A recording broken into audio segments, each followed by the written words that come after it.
Ha iniciado la cuenta regresiva. El equipo está listo.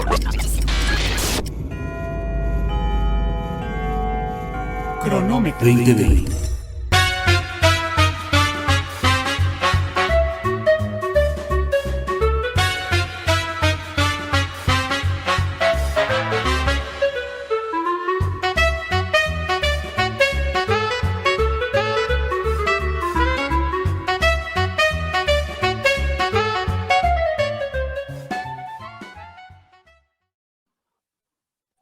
Amigos, amigas, ¿qué tal? ¿Cómo les va? Muy buenos días, muy buenas tardes, muy buenas noches. Bienvenidos a este Cronómetro 2020. Los saluda David Mendoza. Estamos muy contentos de que nos acompañen, como siempre, como cada semana, en este espacio en el cual, bueno, pues debatimos, compartimos, a veces nos peleamos, a veces la pasamos muy bien, pero sobre todo, bueno, pues estamos aquí para acompañarlos y para poder comprender un poquito qué es lo que sucede en este entorno nacional, en este entorno de la política, en este entorno del mundo. Y bueno, pues me da mucho gusto que nos acompañen, como ya les dije, en este Cronómetro 2020. Y el día de hoy me acompaña en este panel Sonia de Siga. ¿Cómo estás, Sonia? Hola, David, muchísimas gracias por la invitación y pues mira, hoy nos pones a platicar sobre un tema que va a ser rico, va a estar rico, va a ser Va a estar intenso. ¿Estás en Mérida? Sí. No, ahora estoy en Ciudad de México. Ah, ahora estás en la Ciudad de México. Pero traigo un dato buenísimo que les quiero comentar ahorita. Venga, de una vez. Es que el día de hoy vamos a platicar sobre la popularidad del presidente, de nuestro presidente y de nuestra cuarta transformación. Pero yo quería comentarles, el día de la elección de la consulta de revocación de mandato, yo estaba en la ciudad de Mérida. La ciudad de Mérida no se caracteriza por ser la más participativa cuando de elecciones se habla, ¿no? La gente, pues, siempre deja que la lleve la corriente, ¿no? Digamos, el que gane está bien, pero me llamó muchísimo la atención que las casillas estuvieron muy llenas en Mérida, en una ciudad que es muy apolítica. Hubo muchísima participación. He de decir que yo fui a una de las dos casillas especiales que estuvieron en Ciudad de Mérida para foráneos. Y yo fui a las 10 de la mañana aproximadamente con esta idea de que no iba a haber mucha gente porque pues era una consulta simplemente y la gente allá no se caracteriza por ir a votar, mucho menos en una consulta tan pequeña como esta. La fila, estábamos a 40 grados, la fila daba 3 vueltas a lo que había muchísima qué bueno. gente. Me gustó muchísimo la participación, la gente participó, me llamó mucho que no solo eran jóvenes, o sea, uno podría pensar, bueno, los mayores porque los amenazaron de que les iban a quitar sus pensiones, pero no, o sea, había de todas las edades, había mucha participación y yo me fui porque estábamos a 40 grados, honestamente dije voy a regresar más tarde, cuando ya bajé un poquito más el sol, regresé en la tarde y la fila continuaba así, o sea, todo el día hubo mucha gente participando. Entonces, me llamó muchísimo la atención y creo que esto habla no solo de la popularidad que hay, sino también de esta idea de que ya se está motivando un poco más la participación, al menos en sectores de la población que no solían salir a participar. Entonces, bueno, era un dato curioso que quería contarles. Oye, y sobre todo porque, bueno, pues finalmente, ya lo habíamos platicado en este Cronómetro 2020, pues casi 17 millones de personas fueron las que salieron, obviamente, a participar. Esto es un elemento muy interesante. El gobierno y Morena muestra sus armas. Y bueno, pues vamos a ver, ya le pusieron, la vara está alta, para la oposición. Así es que ya lo iremos platicando. Alejandro Cardiel, ¿cómo estás? Qué gusto verte. Feliz siempre de saludarte, feliz siempre de estar aquí con tan ilustres camaradas, colegas. Sonia, Edgar, buenas tardes. Oye, yo creo que el más contento de todo que ya estés por aquí, mi querido Alejandro, es Edgar Valenzuela, porque dice que luego pues le hacemos bolita y no estamos de acuerdo con él. Edgar Valenzuela, ¿cómo estás? Hola David, contento, como bien lo mencionas, de estar por acá. Saludo con mucho gusto a Sonia, a Alejandro, desde luego a ti y a nuestro auditorio. Oye, pues vamos a empezar con el tema, muchachos, porque creo que vale la pena que hagamos esta recopilación, sobre todo en términos de lo que significan. Fíjense que, bueno, pues de acuerdo a una encuesta realizada por el Gobierno de México, el presidente Andrés Manuel López Obrador habría alcanzado en marzo su mayor índice de popularidad en este mandato, al ser aprobado por el 72.4%. Esto, bueno, pues refleja sin duda una aprobación al presidente por encima del 60% que había mantenido desde 2019 y, por supuesto, del año pasado, que, bueno, pues se había mantenido más o menos en el mismo ámbito. Hay una cuestión que yo creo que vale la pena señalar, 3 elementos que creo que son muy importantes. Uno, lo habíamos venido platicando aquí, bueno, pues el fenómeno de la elección de 2021, donde, bueno, pues haciendo cuentas más o menos, pues lo que nos habíamos percatado es que el presidente López Obrador, pues no había ganado necesariamente el Congreso como se tenía estipulado. Hay quienes dicen que en realidad pues sí se ganó, hay otros que dicen que lo perdió. Lo cierto es que no cuenta con los votos para poder hacer transformaciones o cambios específicos en la Constitución, como si se hubiera podido hacer en la primera etapa de su gobierno. Segundo, el elemento que tuvo que ver con la consulta de revocación de mandato, que aunque no se logró el porcentaje correspondiente que planteaba la ley, y hay que volverlo a señalar aquí, un tope que puso Morena, el 40% de la participación en esta consulta para que fuera vinculante, pero que de alguna forma muestre el músculo del presidente. Inclusive se vino a señalar que estos votos, el alcance de estos votos superaba por lo menos lo visto en las elecciones de los últimos 3 sexenios, ¿no? En este caso Vicente Fox, Felipe Calderón y por supuesto Enrique Peña Nieto. Y 3, este aspecto que, bueno, pues tiene mucho que ver con el asunto de la reforma energética o la reforma a la electricidad, que, bueno, pues no logró pasar en la Cámara de Diputados y que por consecuencia, bueno, pues se desechó y ya el presidente López Obrador dijo, no voy a volver a presentar la iniciativa. Y de ahí, bueno, pues vendrán más casos como el asunto de los traidores a la patria, estos señalamientos, etcétera, etcétera, que lo vamos a platicar porque finalmente esto tiene que ver ¿con qué? Con la aprobación del presidente. ¿Qué está haciendo bien el presidente a pesar de la inflación, a pesar del golpeteo? Bueno, yo veo ya abiertamente que el disparo para la sucesión ya se dio, ahora sí ya de una forma muy abierta. Vimos la semana pasada al secretario de Gobernación, Adán Augusto, que ya le aplaudieron, ya lo vitorearon, ya inclusive hay quien le gritó presidente, presidente.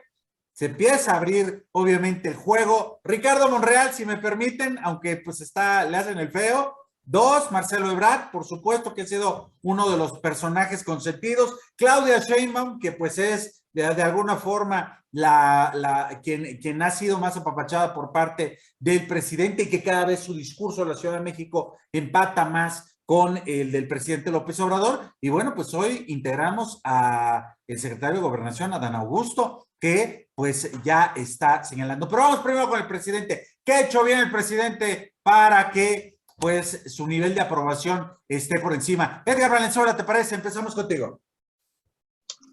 Pues yo hubiese optado porque iniciara mi querida Sonia, que es la única dama. Pero Sonia la vamos a dejar a la mitad para que tengamos ahí un contrapeso.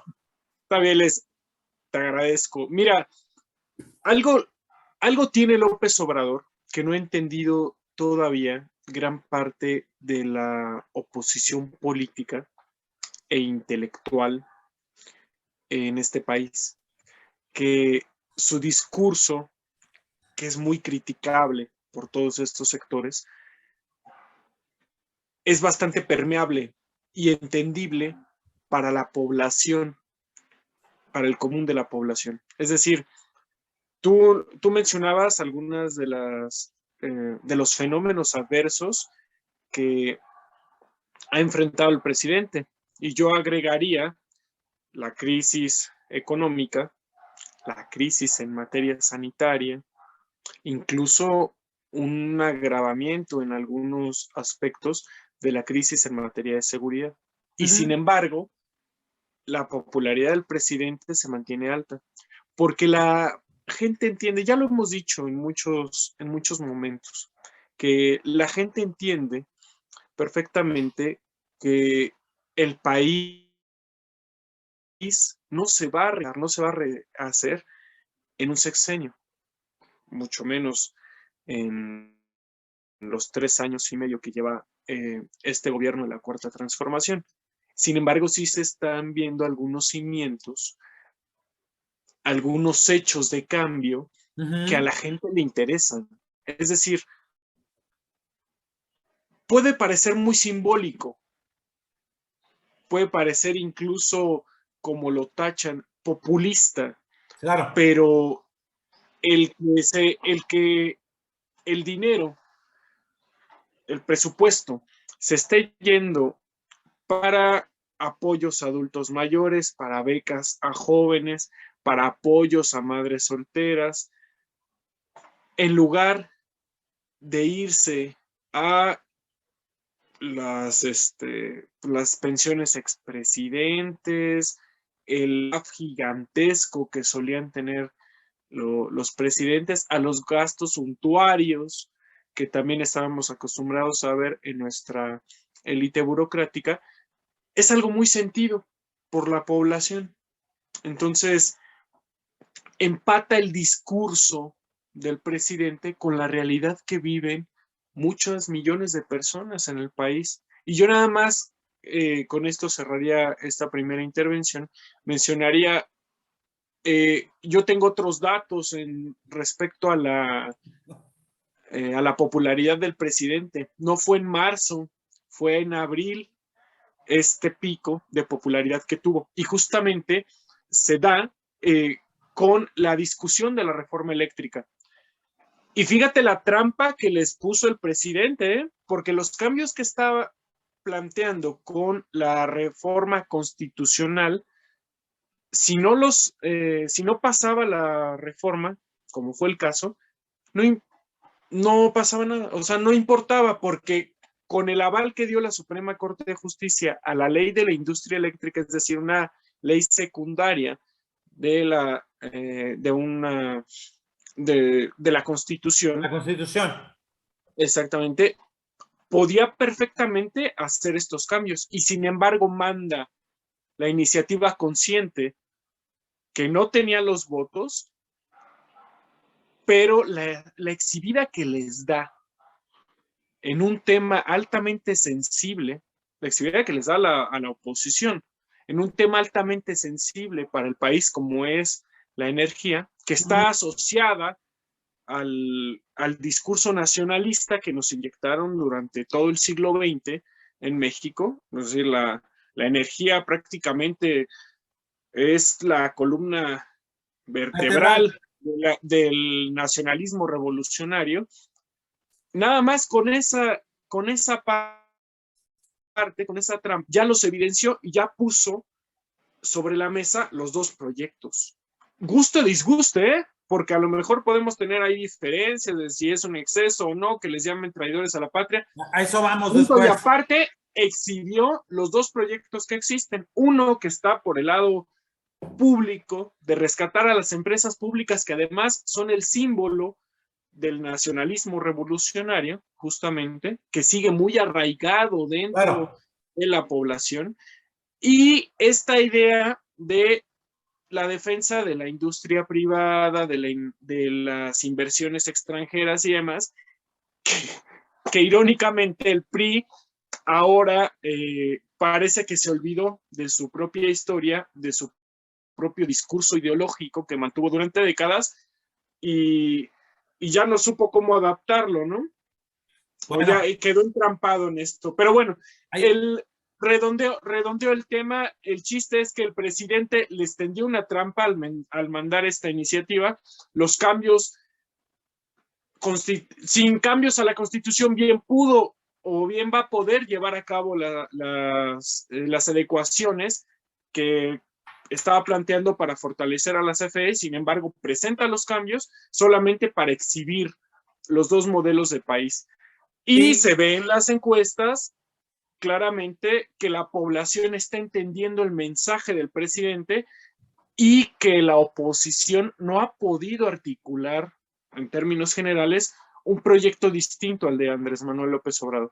Así es. Fíjate que aquí, bueno, hay varios detalles que bueno, pues ustedes hablando todo, amigos. Edgar empezó, obviamente, a hacer una exposición primero muy mesurada y al final, bueno, pues vino esta parte, ¿no? Donde dices, bueno, pues tendió la trampa. Hay todavía cuestiones muy discutibles en términos de si la oposición cayó en la trampa o en realidad es parte de la misma narrativa ante el fracaso que significó también, y hay que decirlo, este asunto y que Morena no haya logrado convencer a los priistas, que curiosamente, el presidente nunca se movió, no fue tan abierto con Movimiento Ciudadano, inclusive con los mismos panistas, para tratar de jalar agua a su molino. Sonia de Siga, a nivel internacional, el papel del presidente López Obrador también llama mucho la atención. ¿Por qué? Porque está catalogado dentro de los presidentes no solamente más populares, sino con mayor aceptación a nivel mundial, el segundo. Y bueno, pues mucha gente dice, bueno, pues ¿cómo es posible? Los populismos están de vuelta, los nacionalismos están de vuelta, el mundo, bueno, pues parece ser que está girando hoy sin rumbo en una pandemia, en una guerra entre Rusia y Ucrania, ante una crisis económica, una cantidad de inflación importante. Y bueno, pues hay como muchas dudas, parece ser que se está replanteando también el juego internacional y en este sentido el presidente López Obrador sale avante, ¿no? Sale avante en este segundo lugar a nivel internacional. Sonia de Siga. Y fíjate, David, que yo creo que tiene mucho que ver esta idea que el presidente ha planteado de que la mejor política exterior es la política interna. Sin duda, él ha fortalecido mucho su imagen a nivel nacional y esto se ha visto reflejado también a nivel internacional. Y yo creo que, al menos en el ámbito internacional, López Obrador se ha rodeado de un muy buen equipo. Tiene, por ejemplo, a De la Fuente en el Consejo de Seguridad de Naciones Unidas, que ha hecho un muy buen papel. Pensemos simplemente en todas estas grandes iniciativas para promover la paz entre Rusia y Ucrania, ¿no? Que salieron como propuestas de México. Tal vez no fueron aprobadas, pero México reivindicó, digamos, su papel un poco bajo los principios de política exterior tradicionales. Tiene también a un canciller que es fuerte. Yo veo a Ebrard realmente como lo veo como un canciller líder, no solo en la región, sino también en otros escenarios mundiales. Y por supuesto yo creo que es necesario fortalecerlo porque sin duda yo creo que va a ser una pieza clave para las próximas elecciones. Entonces, Ebrard tiene que mantenerse como, digamos, con una imagen muy sólida porque posiblemente, bueno, vamos a ver ahí un posible candidato. Se trata de personas inteligentes, de personas capaces que están sabiendo llevar la política exterior, pero sin duda yo creo que también la imagen que tiene al interior del país es la que ha hecho mucho de su papel, de este posicionamiento a nivel internacional como uno de los mandatarios con mayor aceptación en el mundo.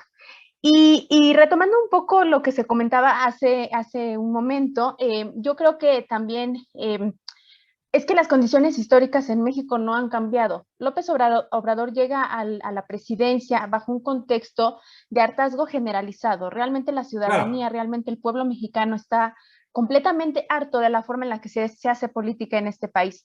No digo que López Obrador sea la panacea a toda esta problemática, pero sin duda la gente llega con la esperanza de que va a haber algunas cosas diferentes. Claro.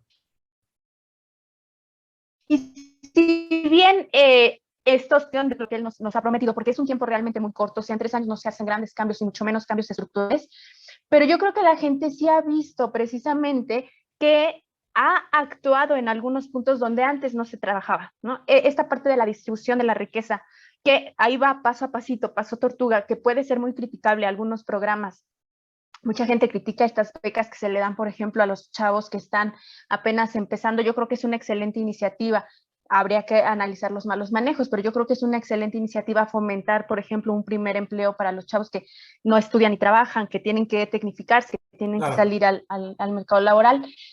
mucha gente critica esta parte, pero sin duda es algo por lo que gobiernos anteriores no se había preocupado. Entonces, el hecho de acercarse mucho a la población está haciendo que evidentemente sea uno de los presidentes más queridos, independientemente de otros factores, ¿no? Si bien vemos en su gobierno pues una alta inflación que no solo es producto de los problemas económicos a nivel nacional, sino que también los factores externos han ayudado mucho, ¿no? Pensemos en la pandemia, en la recesión económica, ahora la guerra con Ucrania. Pues sí, sin duda son factores que están afectando a la economía mundial y por supuesto a la economía mexicana. Hemos visto a lo mejor durante la pandemia, vimos que hicieron a lo mejor falta apoyos a las pymes, vimos que hubo muchísimas cosas que no se hicieron, pero vimos muchas otras que sí, por ejemplo la distribución de las vacunas, fue una distribución que claro. Yo con otro, te lo voy a ser bien sincera, con otro sexenio no me lo hubiera imaginado, la distribución equitativa de las vacunas y vacunas para todos, sin ningún costo, creo que eso es algo que se tiene que pensar. Y creo que esta política interior es justamente la que está fortaleciendo su imagen, ¿no? Además, hablamos de López Obrador, un hombre que está donde está por los símbolos que él representa, ¿no? Entonces, creo que él ha sabido manejar muy bien ese discurso de sus símbolos y lo ha sabido manejar tanto a nivel nacional como a nivel internacional.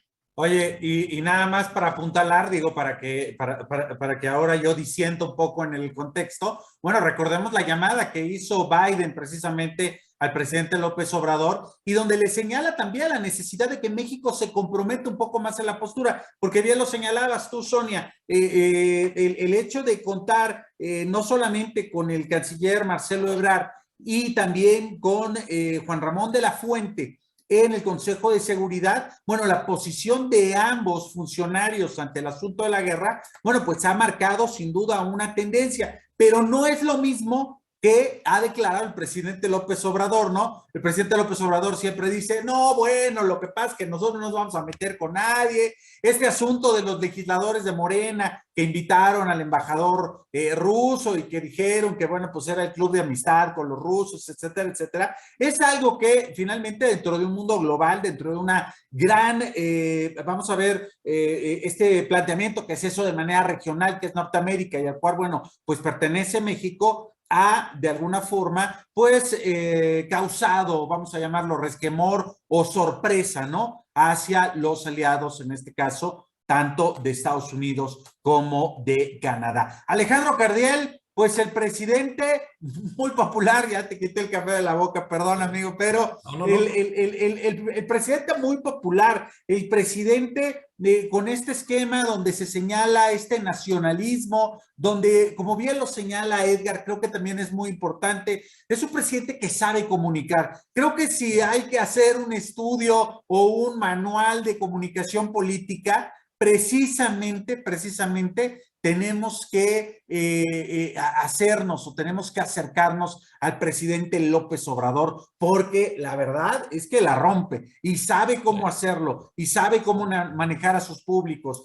y sabe la manera en la cual tiene que posicionar su comunicación, tiene que posicionar el tema, la narrativa y precisamente de eso se trata precisamente esta gran aceptación que tiene el presidente López Obrador. Fíjate, David, camaradas, colegas, que el tema de la aprobación presidencial hay que tomarlo con mucho cuidado, pues implica un estudio demoscópico en el que se da la aceptación o no de un determinado personaje, en este caso, pues el presidente de la República. Pero ojo, que mucha gente esté de acuerdo no quiere decir necesariamente que el presidente esté en lo correcto o el personaje esté en lo correcto. Es un tanto como decir que el América o Chivas son buenos equipos de fútbol porque tienen una enorme cantidad de seguidores. No necesariamente funciona así. La población evalúa a los personajes con la información con que Chivas, tiene a la mano. Y que con sus Chivas no te metas. Con mis Chivas no. Sí, bueno, yo pensé que estaba aquí entre puro Puma, hombre. No, ¿qué te pasa? Yo le voy al Puebla. ¡Qué barbaridad! Bueno, no, imagínate. Bueno, mira, fíjate, la población evalúa a los personajes con la información que tiene a la mano, que regularmente es información de los grandes consorcios que no son precisamente pro AMLO. En México, la ciudadanía ha aprendido, y esto lo tenemos muy aprendido, muy interiorizado, ha aprendido a culpar al presidente de todo lo que sucede en el país, sin hacer distingo entre los problemas locales y los problemas federales. Esto es que si en mi estado la delincuencia se encuentra desatada, la ciudadanía de ese lugar no va a culpar a la Secretaría de Seguridad Pública Estatal o al gobernador de que se trate, sino que va a culpar de todo directamente al presidente de la República. Esto lo hemos visto en estos días así de manera más que puntual, ¿no? Al ciudadano promedio no le hace sentido términos como división de poderes, ni federalismo, ni cosas de esas, ¿no? Ellos únicamente verán que en su estado, en su colonia, la delincuencia o los feminicidios o la falta de agua, por mencionar algunos temas, no se encuentran resueltos y culpan de ello al gobierno federal, no al estatal. Por eso, o sea, hago esta breve introducción, porque bueno, con estos datos, bueno, no es casualidad que en los estados con mayor violencia, como en este caso son Zacatecas, Michoacán en este momento, el presidente tenga las evaluaciones más bajas de los estados. Tampoco resulta extraño ver que de la misma manera resulta muy mal calificado en Monterrey, en Querétaro o en Guanajuato. Mal calificado me refiero de todas maneras a porcentajes del 50%, o sea, no está tan mal calificado. Y bueno, en estos estados que son más bien proclives al conservadurismo. Con todo y esto, el presidente alcanza una aprobación promedio del 70% de la población. El 70% aprueba la gestión del presidente, ya lo vimos. Y los lugares donde ha resultado mejor evaluado, cosa curiosa, bueno, curioso, pero no es no puede pasar desapercibido, es Campeche, Coahuila, Chiapas, Guerrero, Nayarit, Oaxaca, Quintana Roo y Tabasco, que es en donde se ha concentrado mucho de lo que de los programas que se están dando en este momento. El Tren Maya, la refinería, el transísmico, etcétera, etcétera. Es donde sale mejor evaluado en estos estados. Eso hay que tomarlo en cuenta. En Oaxaca, la aprobación rebasa el 80%. Curiosamente, aquí en la Ciudad de México, la aprobación y la desaprobación del presidente van casi de la mano y se encuentran a niveles del 50 y 50. Andan ahí, sí, estuve revisando los datos ahí y está muy interesante esta parte. Y es un fenómeno que puede palparse a simple vista, tan solo en ver cómo quedaron las elecciones intermedias y las alcaldías, que como bien vimos, bueno, pues se partió en dos la ciudad y se refleja en la aprobación del presidente. Con todo, el presidente llega a la mitad del sexenio con una aprobación promedio del 60-65% en un país donde su antecesor, Enrique Peña Nieto, finalizó su mandato con una aprobación del 14%, gastándose 60,000 millones de pesos en comunicación social, ¿no? Claro. Bueno, lo conocemos todos como chayote, ¿no? Y bueno, consiguió, ya lo habías mencionado, consiguió 17 millones de votos en el ejercicio de revocación de mandato, que son muchos más votos que los 12 millones que obtuvo Anaya o los 9 millones que obtuvo Mid en sus campañas presidenciales. Ojo, campaña presidencial. Y bueno, pues aunque insistan en quererlo hacer ver como una derrota, esto al interior. Al exterior tenemos a un presidente que se encuentra calificado como el segundo mejor del mundo. Y bueno, pues ya ahí en esa parte, bueno, pues falta mucho por hacer, pero yo en lo general, haciendo un balance, yo veo muy buenos resultados hasta este momento y yo considero que se lleva una buena gestión. Hay que ver ahorita cómo va a estar esto ahí con las corcholatas, las intercambiables. Eso es justo lo que les iba a comentar, amigos, porque precisamente el fenómeno López Obrador lo hemos platicado aquí hasta el cansancio. Bueno, pues está realmente muy bien apuntalado. Bueno, tan está bien apuntalado el presidente López Obrador que hasta ya le puso Trade Market a sus siglas, AMLO. Ya todo está registrado. Eso está bastante bien. Ahora, ¿qué va a pasar cuando se acabe el fenómeno López Obrador? Y aquí quiero que, antes de que se nos acabe el programa, platiquemos un tanto sobre lo que está haciendo Mario Delgado, Citlali Hernández, Marisol Gacé, con esta idea de los traidores a la patria. Vaya, hasta me preocupó porque digo, está bien que hay que entender de pronto o hay que bajar el nivel de la discusión, como bien decías, Alejandro, pues la gente no entiende federalismo o no entiende equilibrio de poderes. Lo que ellos entienden es que, bueno, pues hay que bajar el nivel. Y bueno, pues recordemos que hace algunas semanas, pues justo después de haber perdido esta reforma, la ley eléctrica, pues lo que se les ocurrió fue hacer cartelitos al estilo el viejo oeste, ¿no? Donde decir, este fulano es traidor a la patria porque no pasó. Pero después el coordinador de diputados, junto con Mario Delgado y Citlali Hernández, se les ocurrió ir a fusilar a los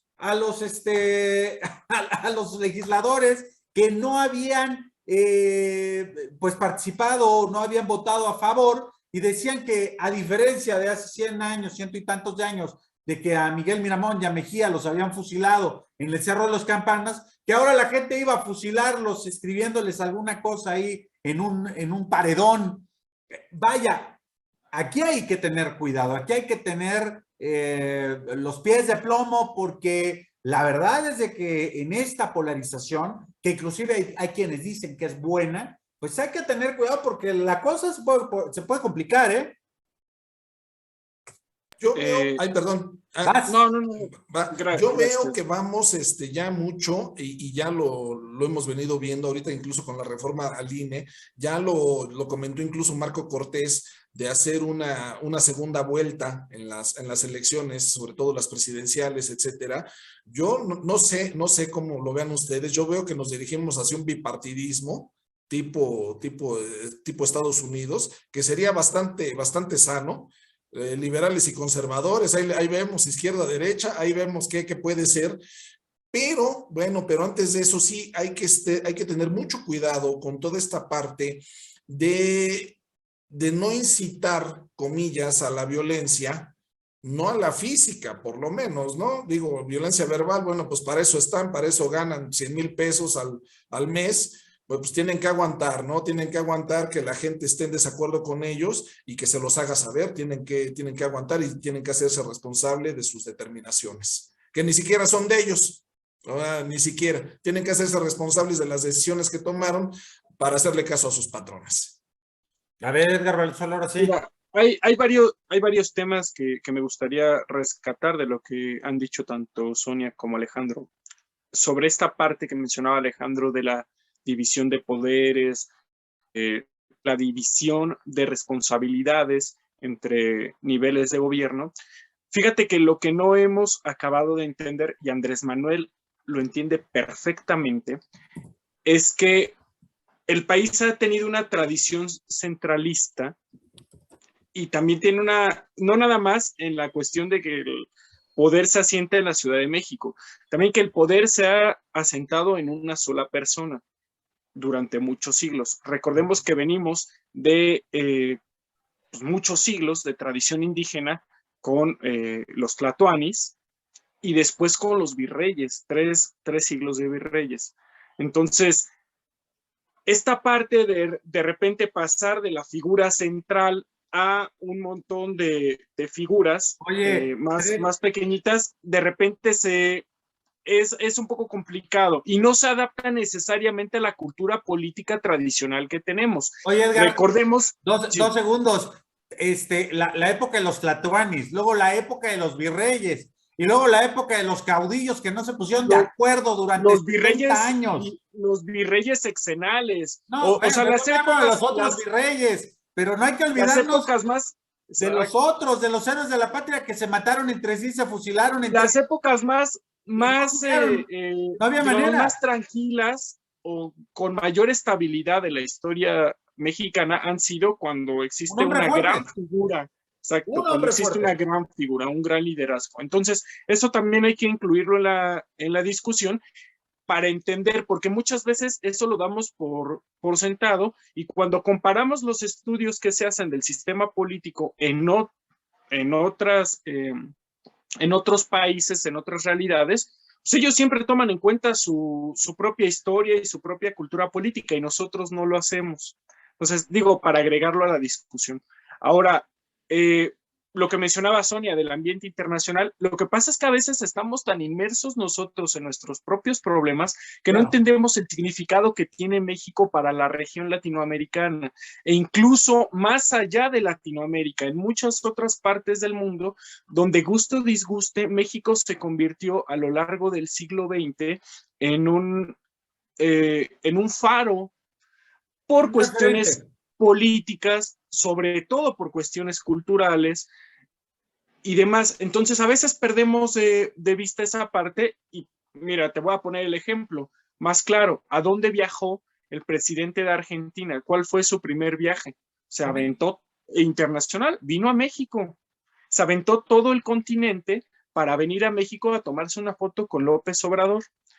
Y lo mismo ha pasado con otros liderazgos de Latinoamérica que ven en México una posición digna frente al poder de los Estados Unidos, porque también hay que decirlo, no es lo mismo hablar cosas desde Caracas, que los tienes a 5,000 kilómetros de distancia de Miami, a hacerlo teniendo 3,000 kilómetros de frontera terrestre con los Estados Unidos. Y el último comentario para cerrar mi participación que mencionabas tú sobre la sucesión presidencial y demás. Oye, el presidente también, fíjate, es perverso, políticamente hablando. Cuando empieza a reactivarse la campaña de Marcelo Ebrard, le mete como cuña a Dan Augusto, que ya se perfilaba, ya veíamos ahí algunas señales, lo llegamos a platicar en este mismo espacio, pero no se abría como tal, no se le mencionaba entre los aspirantes tan abiertamente. Y lo que hizo el presidente en Palacio Nacional fue un destape como tal, ¿no? Al viejo estilo priista. Cuestión que además había hecho con Claudia Sheinbaum y que le había coqueteado bastante sutil a Marcelo, es decir, los pone a todos a correr, pero cuando alguien se le está yendo, jala la tira, la rienda, para emparejarlo, ¿no? Para emparejar a todos. Entonces, lo que quiero decir es que el presidente, aún en el cuarto año ya de su gestión, sigue teniendo los hilos, incluso de su propia sucesión, y maneja no solo a los candidatos de su partido, incluso se da el lujo de manejar a los candidatos opositores, ya ves que hasta los menciona, y con la sola mención que les haga el presidente, les levanta la mano, porque no es lo mismo, porque los está alentando a competir contra su figura. Es como dicen en el box, un round de sombra. Exacto. Nada más para el contraste personal que se empata justamente con esta mención que hacías de los traidores a la patria. Amigos, estamos en este cronómetro 2020. Estamos aquí, Alejandro Cardiel, Edgar Valenzuela, Sonia de Siga, bueno, pues su servidor David Mendoza, pues hablando sobre la popularidad del presidente. Y justo antes del corte, platicamos sobre esta idea de los traidores a la patria. Una cosa que suena muy dura, suena muy ruda, muy híjole, hasta violenta. Yo diría, pero Edgar nos estaba diciendo su opinión al respecto. A ver, Edgar, si quieres, para que terminemos de redondear la idea y ya después lo platicamos con Alejandro, con Sonia de Siga, porque a mí me parece que esta narrativa se puede salir de las manos y también es una cuestión peligrosa, ¿eh? Fíjate que puede parecer un poco excesivo esta campaña del linchamiento. No se puede decir mediático porque no aparece en los medios, es más como a ras de tierra. Sin embargo, no es la primera ocasión que el presidente López Obrador y Morena hacen este tipo de señalamientos. Recordemos que en 2013 también se utilizó la misma frase, el mismo eslogan para tachar a los personajes que aprobaron la reforma energética de 2013, la apertura de nuestro sistema eléctrico a la inversión privada, también se les llamó traidores a la patria. ¿Cuál es la diferencia entre este momento y ahora? Pues que en ese momento Morena era una pequeña fuerza política ahora ya no se le puede, ni siquiera con boicot mediático se le puede acallar, sigue siendo el presidente López Obrador prácticamente quien dicta la agenda pública y también la agenda de discusión. Entonces ahora tienes a todos los legisladores de PRI, de PAN, de PRD discutiendo si son o no son traidores a la patria. ¿Qué es un traidor a la patria?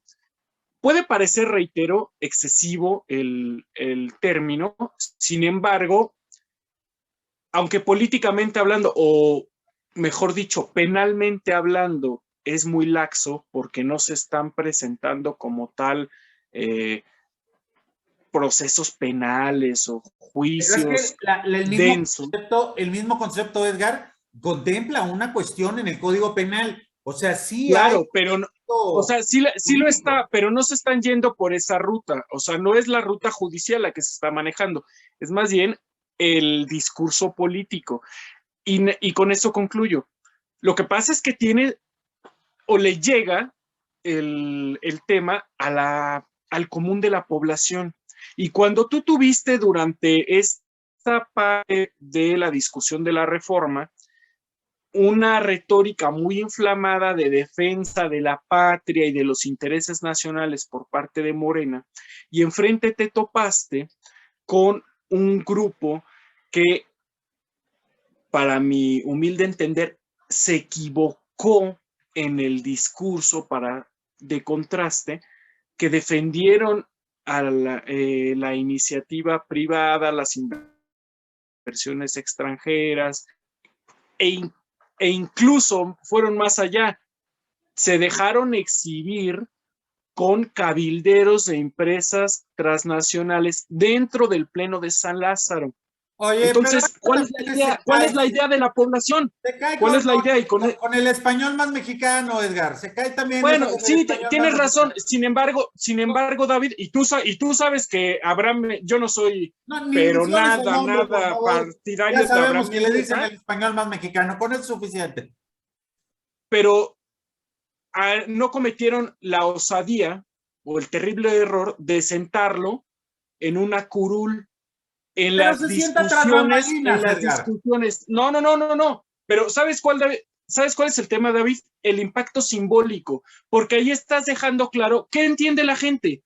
Que mientras unos están con esta retórica de la defensa de la patria, de la defensa de las empresas, orgullo de la nación, que son Pemex y CFE, enfrente tienes a los representantes de las empresas extranjeras dándoles línea a los representantes populares. Es decir, se vuelve una pelea de blanco y negro, donde no aceptas matices, donde está o estás con la empresa pública o estás con la empresa privada extranjera. Y yo interrumpo, ahí estoy totalmente de acuerdo con Edgar, pero además hay que recordar la base priista, el clásico básico de que en política la forma es fondo. No respetaron las formas.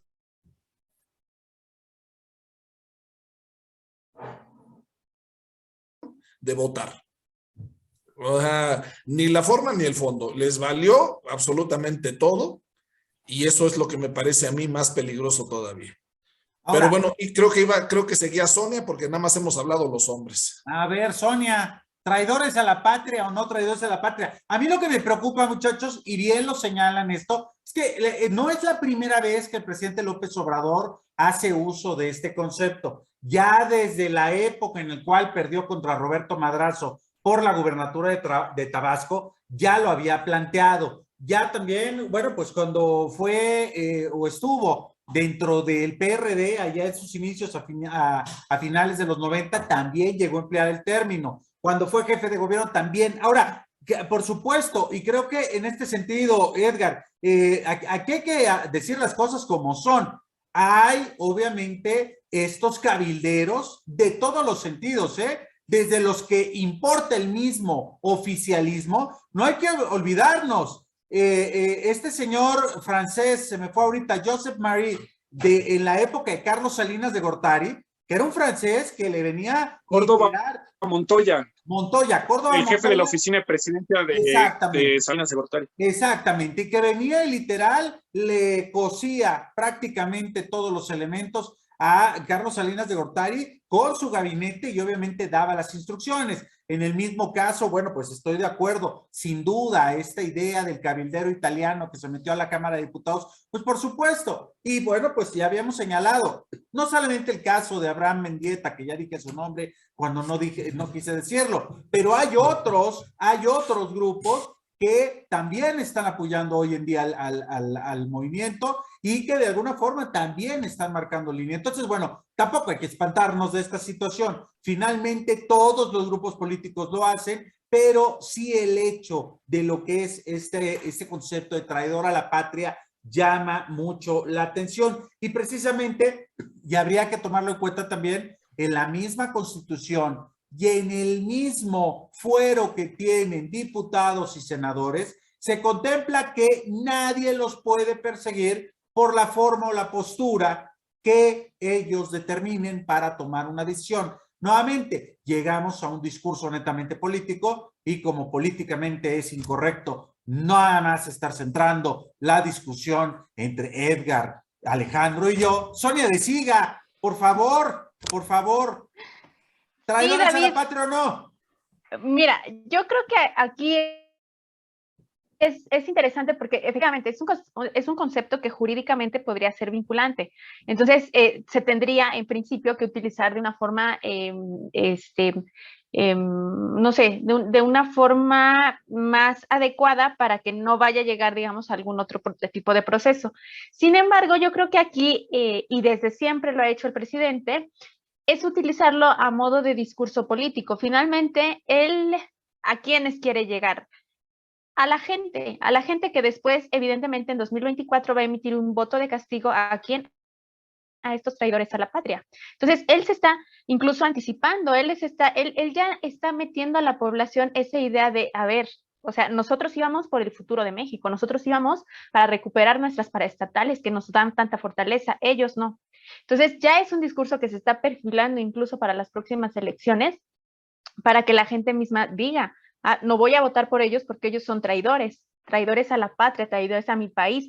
Si yo voto por ellos, entonces van a vender las empresas de mi país, ya no vamos a tener empleos, ya no vamos a tener subvenciones, ya no vamos a tener otro tipo de cosas por las que este gobierno ha trabajado. Oye, pero qué contradictorio, ¿no? Porque eso mismo hacía el PRI en aquel momento con estas cosas. Pero bueno, se vale, estamos ya en una narrativa. Vaya, este sexenio, perdón por la interrupción, Sonia, este sexenio se ha caracterizado por una campaña electoral permanente. O sea, aquí nunca ha parado la campaña. Pero mira, finalmente, David, yo creo que también algo que tendríamos que revisar es que históricamente en México, ¿cómo están conformados los partidos políticos? O sea, realmente no tenemos de otra en materia de partidos políticos. Los partidos políticos que conocemos hoy en día vienen, sin duda, del PRI que con el que estuvimos viviendo más de 70 años. Entonces, estas estructuras políticas, aún si quisiéramos crear un nuevo partido, traen las mismas historias, traen la misma base con la que se construyó el viejo PRI. Finalmente, no tenemos ninguna otra alternativa. Los del PAN copiaron todo lo que le pasó mano al PRI. Ahí lo copiaron. Y hasta las formas de hacer las cosas. O sea, tuvimos, ahí estuvo Fox, ahí estuvo Calderón, que hicieron las cosas a la misma usanza del PRI. Ahora, indudablemente López Obrador también trae algunas prácticas también del viejo priismo, ¿no? Es el ADN. ¿No? Pero es la misma escuela. Yo creo que estas cosas no van a cambiar hasta que no demos un cambio radical. Ahora sí, hasta que no evolucionemos, hasta que no haya una verdadera revolución política en México. Hace ratito, Sonia, por ejemplo, Alex planteaba la idea. Perdón, es que sería un recambio generacional. No es nada más así de cambiar el sistema político, sino sacar a los que, porque lo que se necesita es un recambio generacional, porque seguimos con las viejas prácticas priistas. Perdón, ya te interrumpí, pero nada más es así, redondeo rapidísimo. Me da mucha risa, lo discutimos luego en el grupo, yo les mando ahí la broma. Es que Andrés Manuel ya hizo esto, y yo me muero de la risa y se los comento ahí en el grupo. Oigan, qué raro, un expriista haciendo cosas de priista. ¿Quién lo iba a pensar, no? Necesitamos Es que un recambio generacional. yo creo que más que generacional necesitamos un cambio ideológico, porque generacional no, o sea, hay muchos jóvenes que ya se están haciendo a la vieja usanza del PRI, o sea, jóvenes que son más jóvenes que todos que nosotros que estamos aquí en el panel, ¿no? Chavos que ya traen 20, 25 años y que se están haciendo y que están trabajando en partidos políticos y los he visto y tienen las viejas usanzas del PRI. Entonces, no creo que sea un cambio generacional, yo creo que aquí necesitamos un cambio ideológico y ese es el más difícil de lograr. De cultura Ideológico, política. Cultural. O sea, y creo que ese es el más difícil de lograr. Sin duda, yo creo que ni en el transcurso de una generación que son 25 años lo vamos a lograr, porque eso es realmente lo difícil. Nadie de los que estén en política hoy en día va a querer realmente un cambio, ¿no? Lo vemos ahora, ¿no? Por ejemplo, López Obrador por ahí intenta hacer algún cambio y ahí van todos en contra de él. ¿Por qué? Porque es un cambio al paradigma, a lo que ya se viene establecido. Entonces, ideológicamente creo que no estamos listos para eso. Y eso me lleva a otro tema, David, que también tiene que ver con la idea, esta idea de ahora todo lo que se dice en presidencia, todo lo que se hace se polariza, ¿no? Vivimos en una polarización social impresionante. O sea, yo creo que nunca antes la había visto, al menos yo, en mis 30 y tantos años de vida, no la había visto así de fuerte. Y creo que también eso tiene mucho que ver con la idea de que no tenemos hasta ahora un rumbo fijo, por una parte, ni un rumbo fijo, ni digamos un proyecto nacional real por el que todos los actores sociales queramos estar involucrados, y tampoco hay una oposición fuerte. O sea, la oposición realmente no es oposición, es una oposición de risa también, ¿no? Entonces, sí, claro, estamos en ese contexto en donde no hay ningún tipo de liderazgo político, ¿no? Oigan, bueno, pues híjole, hay que hacer un cambio, yo creo que profundo en muchos sentidos, pero mientras tanto, la popularidad del presidente López Obrador está muy por encima. Y eso me lleva a un último tema con el que quiero que vayamos cerrando, compañeros, amigos. Es precisamente este aspecto cultural. Creo que ya lo mencionaba. Bueno, lo mencionaron todos, ¿no? Sonia, Alejandro, Edgar Valenzuela. Es esta cultura que tenemos en materia política, es esta idea del hombre fuerte, el hombre único que va a venir a resolver las cosas por sí solo, pero a mí me preocupa algo y lo hemos platicado muchísimo también. ¿Qué va a pasar? ¿Qué va a pasar en el momento que el presidente López Obrador, pues literal, se tenga que ir a su rancho a Palenque, o eso dice él, y pues simplemente llegue el relevo? Dos cosas que a mí me parece interesante y que mencionó Sonia ahorita. Uno, ¿quiénes son los nuevos políticos? Parece ser que la brecha generacional en la construcción de nuevos políticos hoy en día pues estarían totalmente desconocidos. Bueno, ya descartamos de entrada a Anaya, ¿verdad? Que anda salto de mata por ahí corriendo. Pero ya tenemos el claro ejemplo de lo que pasa con Samuel Ruiz. Hoy con el caso de esta chica Devani, que toda García logra esclarecer. García, perdón, que está ahí en Monterrey. El caso, por ejemplo, del hijo de Luis Donaldo Colosio, también. Y no vemos cuadros nuevos. No les alcanza. A ese par no les alcanza, pero para nada. Ese es el problema, Alejandro, que no nos alcanza y que estamos reviviendo nuevamente a estos viejos políticos. Vaya. Puro cartucho quemado. Oye, exactamente, Edgar. Recordemos aquella vez que el jefe Diego dijo que iba a enterar a Twitter, ¿no? Para refrescar un poco. Dios mío, imagínate si iba a entrar el jefe Diego a refrescar las cosas, pues, ¿en qué condiciones estamos? Y bueno, ya no hablamos de Manuel Bartlett, ya no hablamos de Pablo Gómez, ¿no? Que también de la juventud tomando decisiones en este gobierno. ¿Qué es lo que sigue? ¿Qué es lo que viene cuando el presidente López Obrador se retire de la vida pública? Edgar Valenzuela. Yo creo que el ejemplo que podría servirnos a nosotros sería el de Argentina con Perón, que el peronismo se volvió una corriente histórica y de pensamiento en Argentina que sigue hasta la fecha, ¿eh? Más allá de la figura incluso de Perón, ya es la ideología, las ideas que estaba defendiendo. Creo que algo así puede resurgir en México, o puede, mejor dicho, establecerse en México, porque más allá de Morena como tal, como partido político, lo que hay es obradorismo. Y es lo que a muchos de nosotros nos ha llevado pues a distintos partidos políticos, incluso la militancia en distintos partidos, porque es la figura y los valores que presenta, que representa este personaje. Finalmente, ¿qué se puede vislumbrar hacia el futuro? Esta pelea entre los que defienden la postura nacionalista y los que siguen con la globalista, ¿no? La idea de lo nacional frente a lo global. Y déjame decirte, para finalizar, aquellos que siguen defendiendo la idea de lo global y de la integración económica y demás, no han entendido absolutamente nada de cómo se está moviendo el mundo, porque desde hace al menos década y media, lo que hemos visto han sido procesos de resurgimiento de los nacionalismos. No es que se hubiesen ido, es que se enterraron bajo toda esta, todo este marketing, toda la dinámica, el discurso de lo global, pero los nacionalismos siempre estuvieron ahí. Sí, claro. Y los ejemplos más claros, más latentes, están en el Brexit, en el trumpismo y para la región latinoamericana, el obradorismo. Entonces, ojo ahí, la oposición tiene que repensarse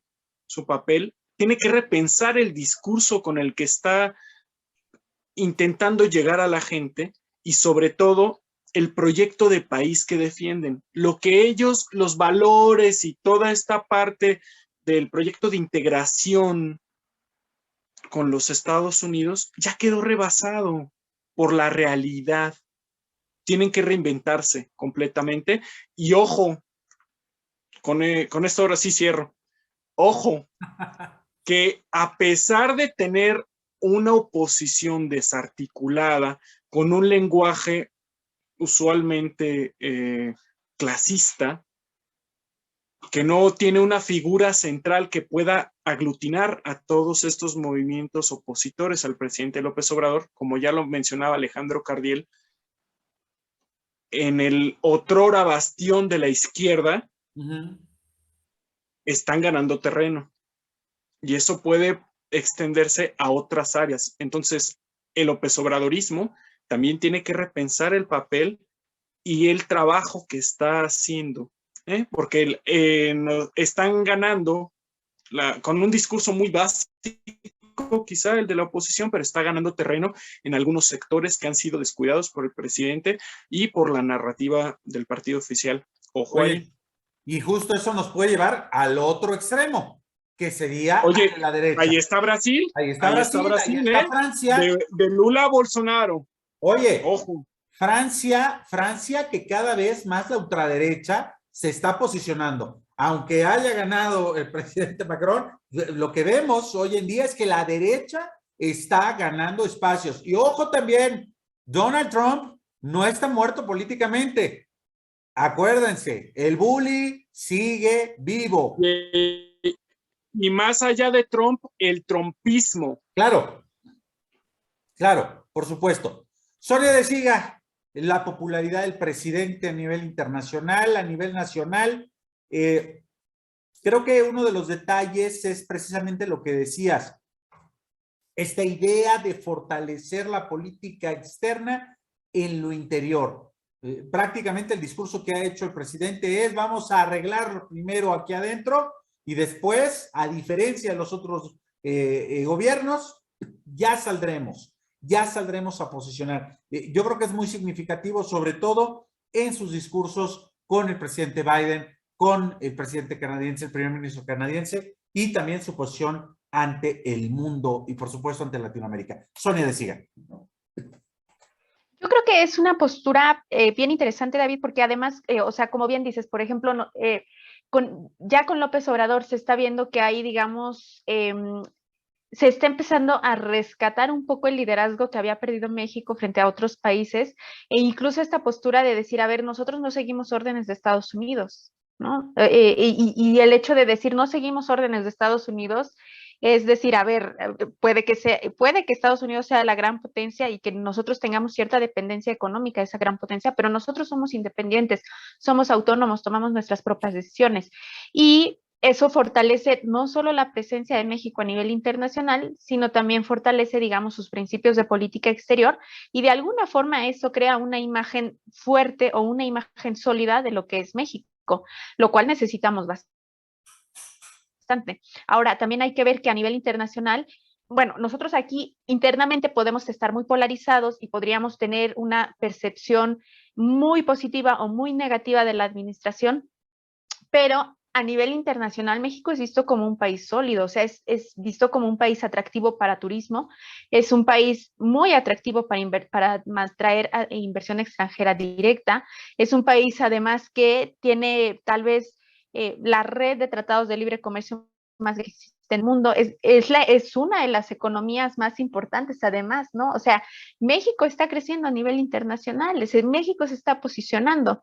Durante el sexenio de Calderón y luego durante Peña Nieto, una de las grandes problemáticas que se veía para México era la cuestión de la inseguridad y desde el exterior decían, híjole, es que México es peligroso, es inseguro, a lo mejor no hay Estado de Derecho. Sí, pero digamos que el discurso ya no es tanto, ¿no? O sea, ya no es tan fuerte como lo fue hasta hace 2 sexenios.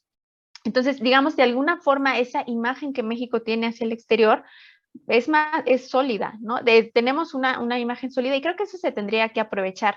Ahora, sobre lo que preguntabas un poco de qué es lo que viene después, creo que deberíamos preocuparnos un poco por eso, ¿no? Deberíamos preocuparnos un poco por el futuro que nos va a esperar a nosotros. Yo lo que diría es que sin duda, en términos de partidos políticos, yo veo que las estructuras de partidos políticos como las tenemos ahora son realmente débiles. ¿Qué es lo que puede funcionar en el futuro? Sin duda la ideología. Y como bien decía Edgar, o sea, yo creo que esta ideología López Obradorista u obradorista es la que está ganando terreno. Yo creo que aquí está el escenario, ¿no? Que López Obrador deje un equipo fuerte, deje a alguien sumamente preparado, alguien al que además él pueda estar coacheando por fuera para que siga ese proyecto nacional que él trae. Suena tan Plutarco Elías Calles eso.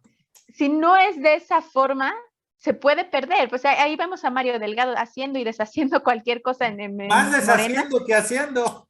Y entonces dices, por Dios, o sea, Morena, que era como una alternativa, y este señor lo está llevando por un rumbo completamente diferente, ¿no? Entonces, pero finalmente es porque la estructura de partidos políticos es así, la estructura de partidos políticos y luego la forma en la que se tiene que mover Morena, pues es bajo esa estructura y entonces es ahí donde no funciona. Entonces yo creo que la parte ideológica es sin duda la que se debería de rescatar y yo creo que sin duda ese es el escenario, o sea, preparar ideológicamente a las nuevas fuerzas obradoristas que son las que van a guiar el siguiente proyecto. O sea, que las que van a llevar el proyecto más bien, ¿no? En los siguientes años. Gracias, Sonia. Siga Alejandro Cardiel. Fíjate que igual apoyando, yo no veo tanto problema con la sucesión.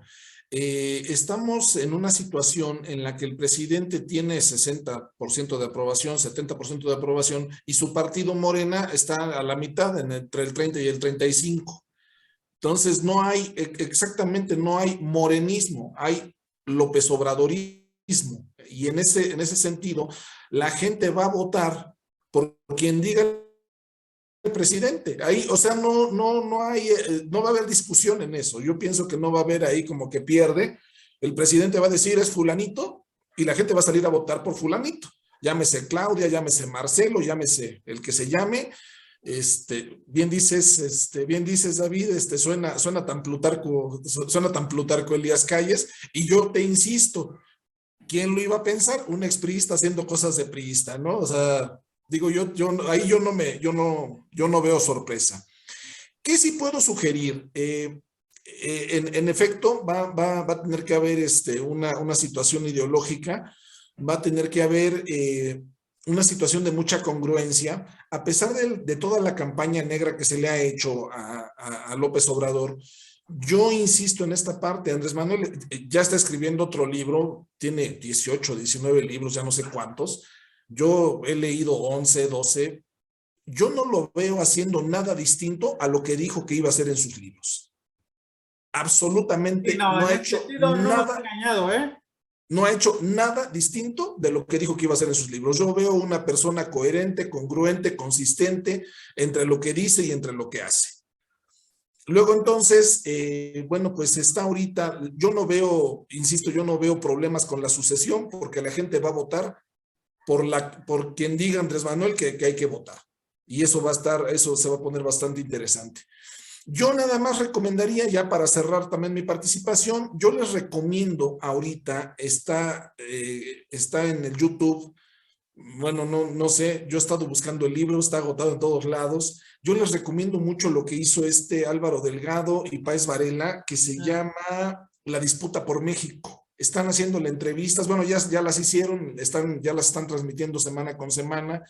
Ya está arriba la entrevista que le hicieron a Sheinbaum, ya está arriba la que le hicieron a Marcelo, está arriba la que le hicieron a Rocío Nale, a Tatiana Cloutier, etcétera. Están muy buenas las entrevistas, traen mucha carnita, al menos las dos primeras, traen muy buena información, traen muy buenas cosas. Rocío Nale es una fregonaza, así, yo sí votaba por ella, si la designan a ella candidata presidencial, yo sí voto por Rocío Nale, como demonios, ¿no? Es un mujerón, mi admiración, mi respeto. Entonces, bueno, pues ahí podemos darnos una idea de por quién se va a decantar el presidente. Están muy buenas las entrevistas, hay que buscar el libro, ahora que esté disponible nuevamente, y bueno, pues a darle por ahí. Pero yo insisto, yo no veo problemas para la sucesión presidencial. La gente Bueno, va a votar por quien el problema diga el sería presidente. el día después, ¿no? Que no te vayan a generar un ambiente como la pareja Lula-Dilma. Claro. Ese es el tema. Ese es el tema. Ese va a ser el tema. Oigan, amigos, pues hoy sí que nos extendimos, pero yo creo que valió mucho la pena, porque justo hemos estado en medio de una vorágine, en medio, obviamente, de una serie y una suerte de declaraciones bastante fuertes, ya sea desde la parte oficial, desde la presidencia, obviamente desde la oposición, y bueno, pues la cosa se va a venir calentando, como lo vimos la semana pasada, pues a través de nuestro programa en donde Said Hernández, Luis Muñoz, pues analizaron los alcances que va a tener pues esta reforma electoral y reforma política que se ha ido homogenizando, y donde, bueno, pues finalmente la batalla se va a alargar de aquí a octubre, ¿les parece? Más o menos, y donde, bueno, pues vamos a ver qué es lo que sucede. Nuevamente parece ser que todos los análisis apuntan a que no va a pasar, pero que dentro de este contexto el presidente López Obrador, para apuntalar obviamente su popularidad, la va a utilizar como trampolín y obviamente volver a señalar, aplicando la vieja receta de ya ven, ellos son los que no quieren cambiar. Solo es el discurso. Ya sabe de antemano que... Es más, ya lo dijo el presidente, ¿no? Sí, por supuesto. En fin, bueno, pues yo les agradezco muchísimo, como siempre, que han estado con nosotros. Sonia del Siga, gracias. Nos estamos viendo. Edgar Valenzuela, un abrazo. Alejandro Gardel, saludos. Abrazote, como siempre, gracias por la invitación. Amigos, amigas, se despide ustedes David Mendoza. Gracias. Nos vemos próximamente en otro Cronómetro 2020. Hasta luego. Ha iniciado la cuenta regresiva. El equipo está listo.